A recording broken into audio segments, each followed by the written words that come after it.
Koopmeiners is back. He's reborn. He's hungry. He's motivated. But on top of everything, he's playing in a brand new position. Is Igor Tudor a genius? What does this mean for Locatelli? Does Koopmeiners have the skill set for this role? See, the thing about me, I have an addiction. Like, you guys probably don't know this about me. I have an addiction. I have an addiction to football. If I see something that I haven't seen before, I have to understand it.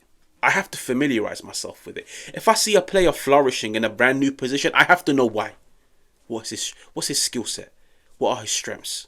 What are his weaknesses? Why does the coach trust him in that position? I will get the pen out. I will get the book out. I will get the laptop out. I will go and rewatch the game. I have to find out why. And as of late, Koopmeiners has been on my mind ever since his performance against Atalanta in pre-season and his little half-an-hour cameo against Parma. But why? Because when he came on, he contributed to some nice moments. He contributed to a nice passage of play between himself, Jonathan David and Kenan Yildiz. It could have resulted in a lovely team goal.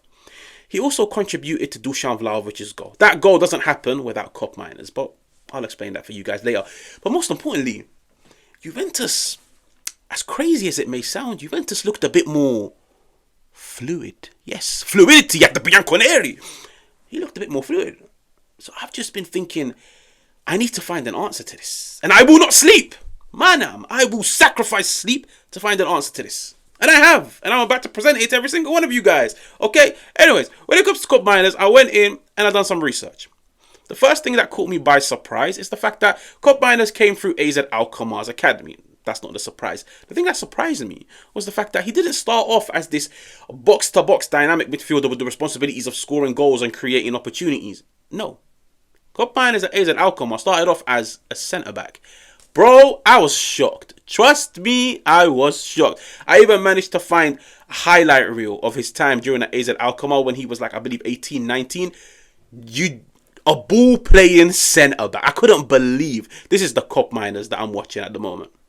Anyways, after 1-2 years, he made the transition into a more defensive-minded midfielder. He was playing as this number 6. Now, of course, in the Netherlands, every single team over there is programmed into playing possession-based football. Why? Every single team in the Netherlands has to play possession-based football because when you look at the ideology of that country, of that league, it's all based on the school of thought of Johan Cruyff. Johan Cruyff, total football, geometry, tiki-taka, all of that stuff. Okay, he's the founder of it.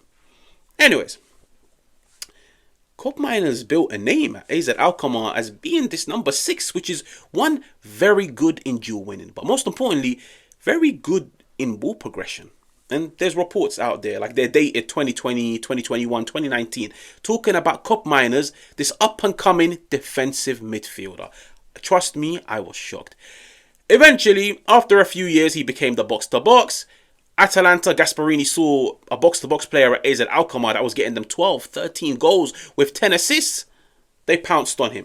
He comes to Atalanta. They look at him and say to him, listen, we don't need you to be this ball-playing number 6 anymore. We've got players for that. We don't need you to play as a centre-back. We've got centre-backs for that. We want to maximise what you're currently doing very, very, very well, which is scoring goals on a consistent basis, great movement in the final third, decent-ish link play.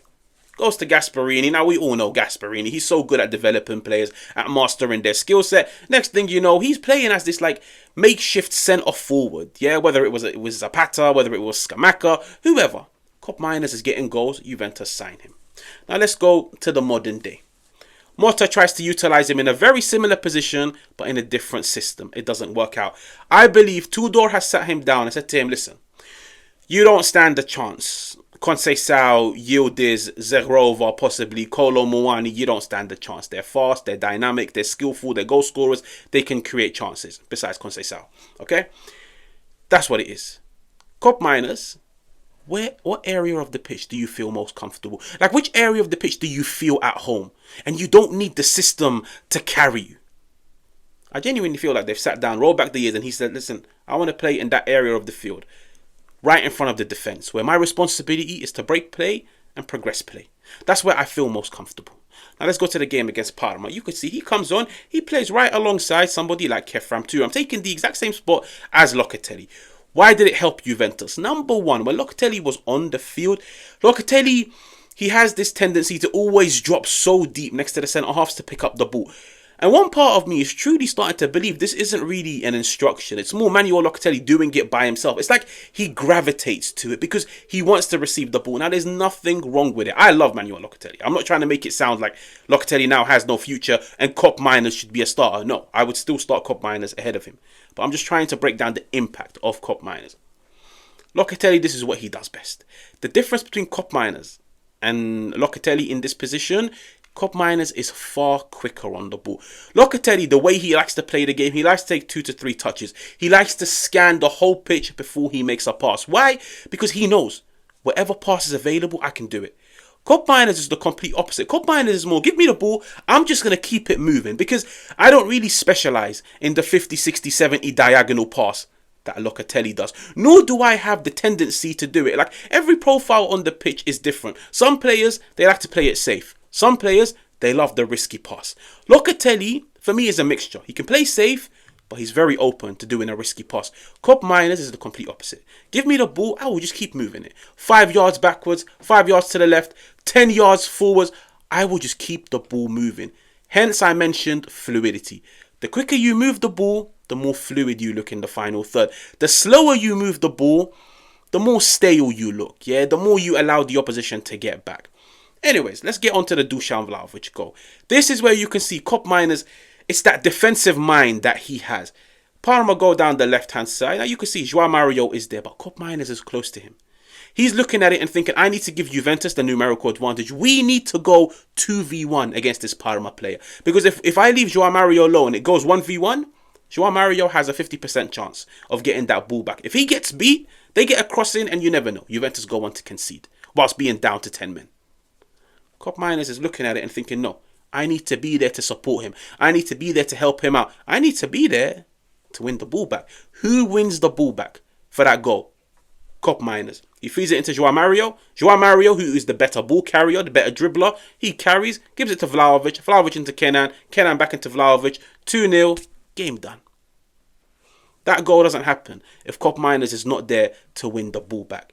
I mentioned there was a nice passage between him, Jonathan David and Kenan Yildiz. You could see he will pass the ball sideways. But when the opportunity presents itself, he will also pass it forwards because he can. And I feel like last season, like, look, there's a massive difference between progressing play as a number 10 and progressing play as a number 6. The main difference is, as a number 6, you have more time on the ball because not a lot of teams press. You receive the ball in not the most congested of areas. So you've got time to look left, to look right, to pass the ball. You get a lot of touches on the ball. That's why I always say, whoever is a number 10 or whoever is a winger in the modern game, you have to have amazing vision and you have to have amazing dribbling. Because you're going to now receive the ball in the opposition box, in the opposition half. They're all going to be around you. Koopmeiners last season, he wasn't the best of dribblers and he wasn't the best of passers in those tight, congested areas. But give Koopmeiners the ball in an area where no pressure is being applied to him. He can break lines, he can progress play, and he will help you retain the ball. Just like we saw against Parma.